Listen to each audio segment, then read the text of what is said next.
Hello बच्चों, let's see this question. Question says in a code language, question is written as OPJUTFVR.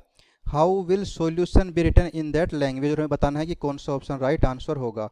तो इसके लिए सबसे पहले हम हमारा की कंसेप्ट देख लेते हैं, जिसमें हमें पता होना चाहिए कि हमारे पास जो अल्फ़ाबेट होते हैं इंग्लिश के, उसमें कौन सा अल्फ़ाबेट किसके बाद आता है और उसका नंबर क्या होता है। तो इसके लिए हम जल्दी से फाइंड करने के लिए एक रूल जानते हैं, ई जो टी।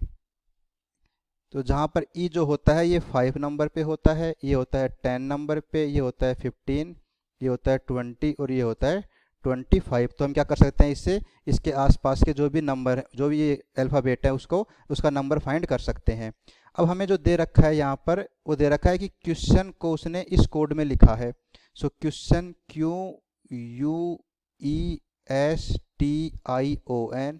और ये कोड है OPJUTFVR। अब हम देख सकते हैं कि यहाँ पर जो Q है उसके बाद हमें क्या प्राप्त होता है, R प्राप्त होता है। ऐसे ही जब यहाँ पे U है उसके बाद हमें V प्राप्त होता है, E के बाद F आता है, S के बाद T आता है, T के बाद U आता है, I के बाद J और O के बाद P एंड N के बाद O।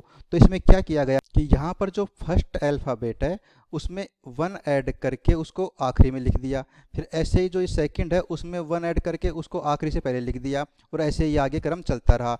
अब हमें फाइंड करना है सॉल्यूशन के लिए। सो यहाँ पर ये है सॉल्यूशन। अब इसमें हम क्या करेंगे, हम जानते हैं कि S में पहले ऐड करेंगे तो S के बाद क्या आता है T, जिसको हम यहाँ पे आखिरी में लिखेंगे। फिर O के बाद आता है यहाँ पर हमारे पास P, जिसको हम यहाँ लिखेंगे। L के बाद आता है M, जिसको हम यहाँ लिखेंगे। और U के बाद आता है V, जिसको हम यहाँ लिखेंगे। T के बाद आता है U, तो यहाँ पर U आ जाएगा। ऐसे ही I के बाद आता है J, तो यहाँ पर J आ जाएगा। और O के बाद आता है P, तो यहाँ पे P आ जाएगा। और N के बाद आता है O, तो यहाँ पर O आ जाएगा। तो यहाँ से हम कह सकते हैं जो सॉल्यूशन था उसके लिए कोड क्या बना, OPJUVMPT, जो कि हमारा ऑप्शन बी है।